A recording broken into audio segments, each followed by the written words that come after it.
Hi, ladies, and I am happy that you're here listening to this. I chose not to go live because I wanted to share some information with and introduce you to a colleague of mine, Deborah Hopper, and she is a certified embodiment coach, and this is really a good way for me to start off because on the beginning of your journey, I mean, anywhere throughout your journey, this is good, but on in the beginning of this journey of divorcing, preparing, getting through the process, taking care of yourself to me is your number one important thing to do every day.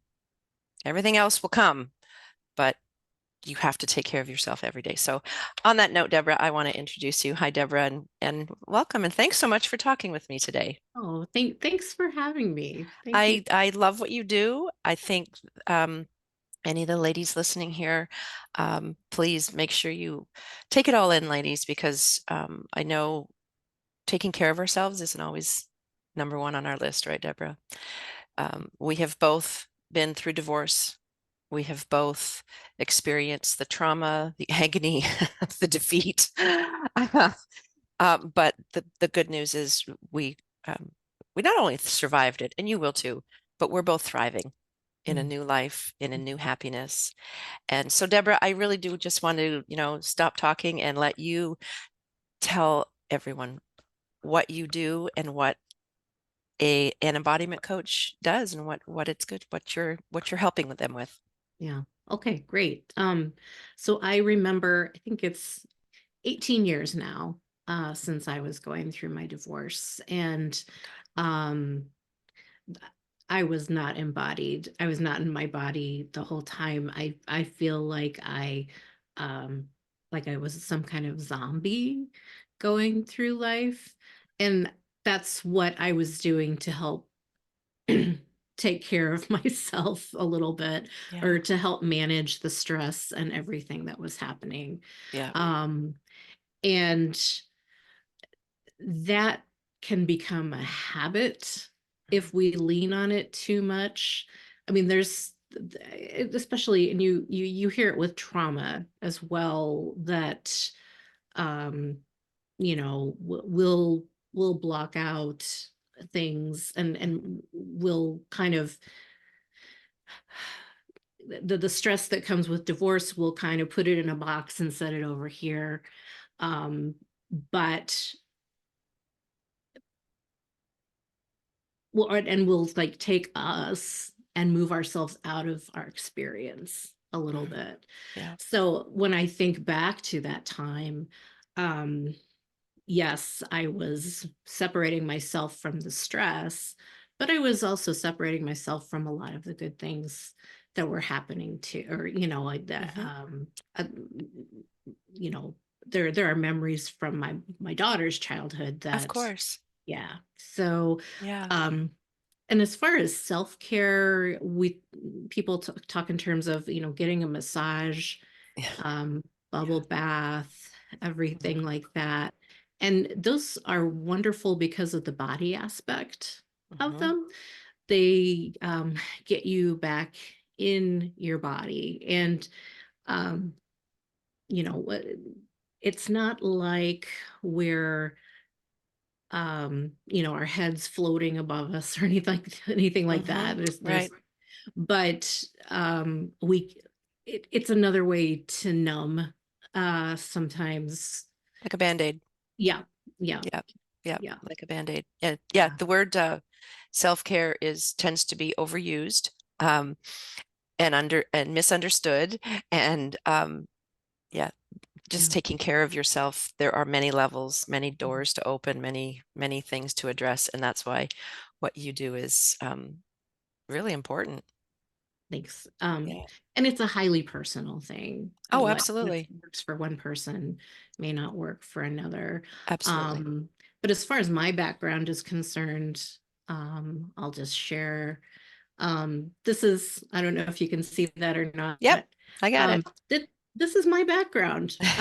Completely disembodied. head in a jar type of, my body was just for, was an Uber for my brain. Oh, that's a really good analogy. It got me from A to B. I treated it as if that was its sole function. Yeah, And then the divorce was one of the things where it's like, okay, I've got to be here, right. as I was going through it. So let's see, let me stop sharing that. So that is, I was a very bookish, nerdy kid, and a very thinky Hmm. adult. Um, and the mind is wonderful, but the body is more, tugs at your sleeve Yeah. and is trying to tell you what's happening, or V- say it says, don't miss it, don't miss this. Right. So being in tune with it's really, really good. But that also has to do with where you're at in your healing journey too. So true. So Yeah, true. Yeah. yeah, yeah. So what I specialize in is working one-on-one with people who are trying to become more embodied. And the sessions, they're interesting because we actually do the thing in session. I'm really in love with doing the thing. Hmm. I could talk to you for an hour about Yeah. things we do, but people don't really get a sense. So I'll share a couple of techniques that we Okay. can do. That's great. And then when I'm working with a client one-on-one, we'll figure out, okay, what are my practice opportunities? And we'll determine what those are. Hmm. And then we'll find a technique that kind of matches with that. Oh, that's really brilliant, actually. Yeah. So, Yeah. a lot of it is in the bathroom. The Hmm. bathroom is a place to transform as far as I'm concerned. Very true. Hmm. You have the feedback of the mirror, you have some privacy, hopefully, or sometimes you Yeah. It depends on how many pets or children you have in the house. right, right, right. But it's a place where you can practice standing with your shoulders back, Ah, yeah. or you can take a quick look in the mirror and notice, oh, I'm all collapsed right here, what's Hmm. going on there, what does Yes. it feel like to open, and to do it in, I don't know, safe place gets overused, but to do it in privacy and outside of a situation, Hmm. because there's situations that make us close down and open up. Um, this way you can practice it in the Hmm. body, and that helps cement the expression you want to, how you want to show up, helps to Absolutely. cement it in the body. Yeah. So let's see. There's other techniques, like there's a lot you can do with your breathing. Breath work is so important, isn't Yeah, it? Hmm. yeah, and it doesn't. I mean, I've gone to breath workers where we did like 90 minutes of breath work. It was very intense, but there are little things that you can do, um, you know, before you put your car in drive, Right. Right. um, And that sort times of. when people won't even really know what you're doing. Right, right. Yes. Yeah. And with the Yeah. techniques I teach, I always teach, there's a big version for Yeah. us for Hmm. practice, and then there's a micro version Right. uh, of the thing. Right. So Right. let me find one here that I can. I talk a lot about the sympathetic nervous system, which is responsible for the fight, flight, freeze response, Right. and then the parasympathetic nervous system, and that's the opposite state. A lot of people call that rest and digest. Okay. So when people can drop out of fight or flight, sometimes you will hear their stomachs gurgling. It's like, no, that's a beautiful sound. That means you can relax enough to Oh, I have the love stomach that. I gurgle. will have to tell Yeah. my husband that because my stomach gurgles all the time when we're just laying quietly in bed. My stomach's gurgling. He's like, "Are you hungry?" Oh I no, love that. It's I, like music. now Yeah. I know. Yeah. Yeah. I Your learned body's something today. relaxed. You're in a relaxed state. Oh, that's beautiful. Okay. But this is a factor in um, the first one I want to share with you. Let me find it. Okay, so it's lengthening the exhale. Oh, yeah. So what happens when we exhale the breath? Here we go. Yeah, so this is like a bad dad joke. Elephants can lengthen his exhale with his trunk. Yes. Yes. Um, what happens is when we can lengthen our exhale, then that will trigger our parasympathetic nervous Mm, system. The vagus nerve triggers the body to release a substance called acetylcholine. hmm That's a neurotransmitter, and that helps encourage that rest and digest and ease the fight or flight.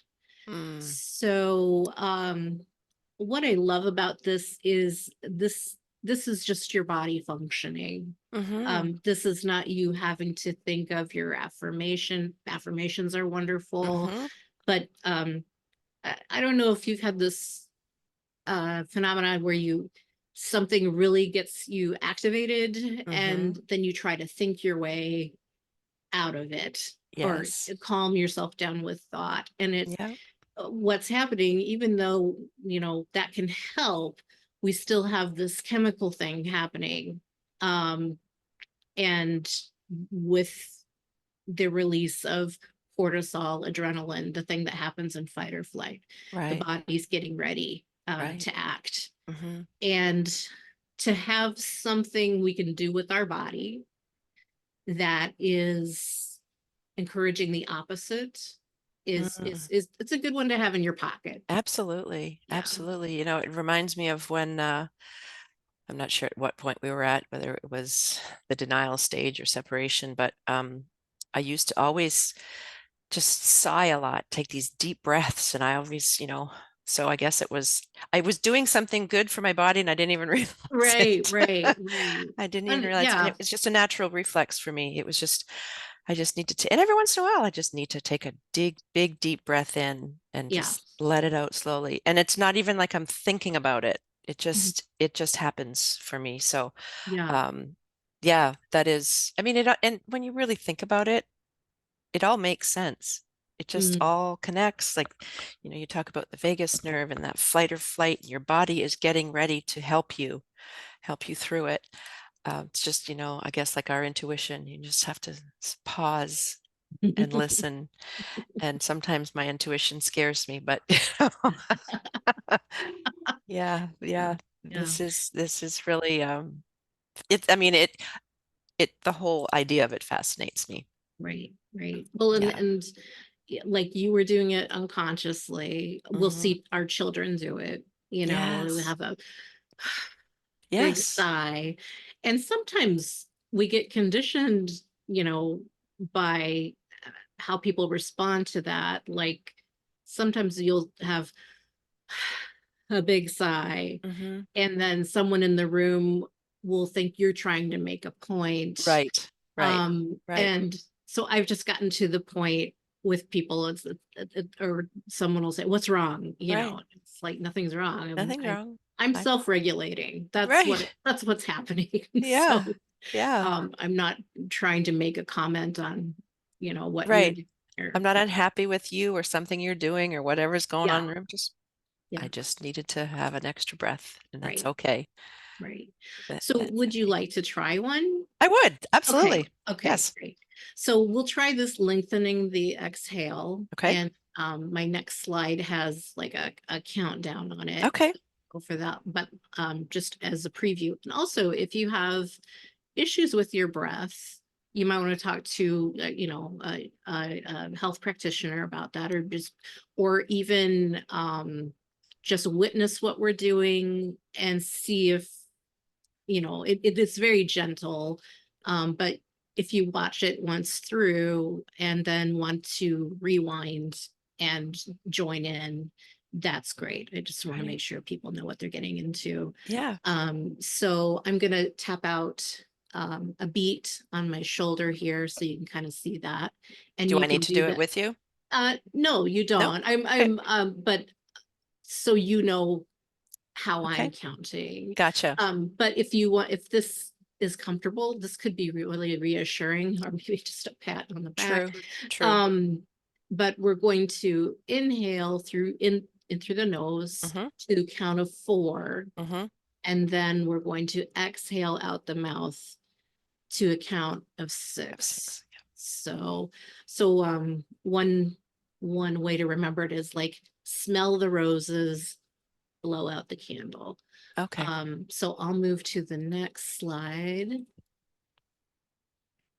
Okay. So we have this Easter Island man. He's got a flower near his nose, and then we have a candle. I love it. Um, so let's try 60 seconds of it. Okay. Let's do it. Okay. Mm-hmm. Okay. Inhaling, exhaling,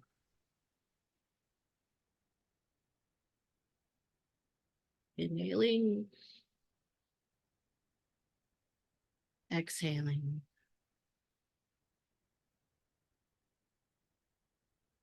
inhaling, exhaling,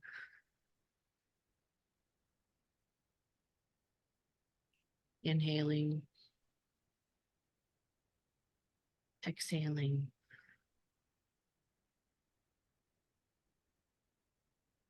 inhaling, exhaling. We're in the home stretch. Inhaling and exhaling to 6. All right. That is always such a good practice.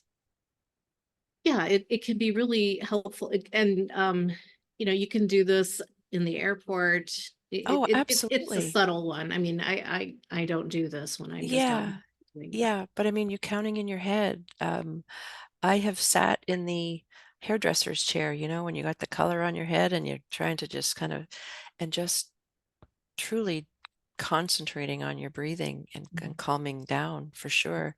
Uh, mhm. I I have learned to do that, but 10 years ago, yeah, it was Yeah. just not the exercises. They were Mhm. available to me. I didn't know about them. Right, right. Yeah, I did not have any of this in my toolkit either. No, no. Um, And it's really such a simple thing. And it's something that we could even teach our kids, yes. even Yeah. when they're little. Yeah. I Uh, have one client who I think after we see each other, then she, we get off of our Zoom call and she immediately turns and does, does something what we did with them. right, So, right. No, it's really, really beautiful. Deborah, I really can't thank you enough for your time here oh, and thanks for having me. just touching down ever so lightly on Mhm. what you do and what you offer your clients. Um, so, to anyone who's listening, I want them to be able to find you. If Oh, okay. Yeah. just tell them where they can find you. Yeah, my website is Deborah Hopper. So it's DebraHopperonline.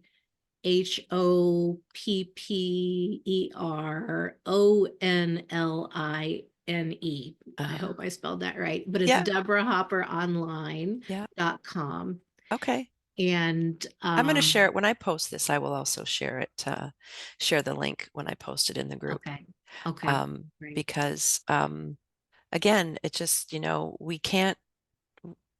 we shouldn't go through the divorce journey alone. No. I did. I mean, I had, Mhm, you have friends and family, but to go deep and to mhm, really have support, emotional support, mhm. is so important. And I know you and I have talked about that before, how I, that's why we're doing what we're doing. Right. you know, Right. it wasn't like we skipped along one day, like, oh, let's give this a try. Yeah. You know, Yeah. there's deep emotional ties to everything that we do. Yeah. Um, so, ladies, I really hope you listen. It's a 30-minute, it might be a little long, so take time to find, to really listen because you will get something from this. Okay. Um, so with that said, thanks for joining me, Deborah. All right. Thank you for having me. I Of really course. Of course.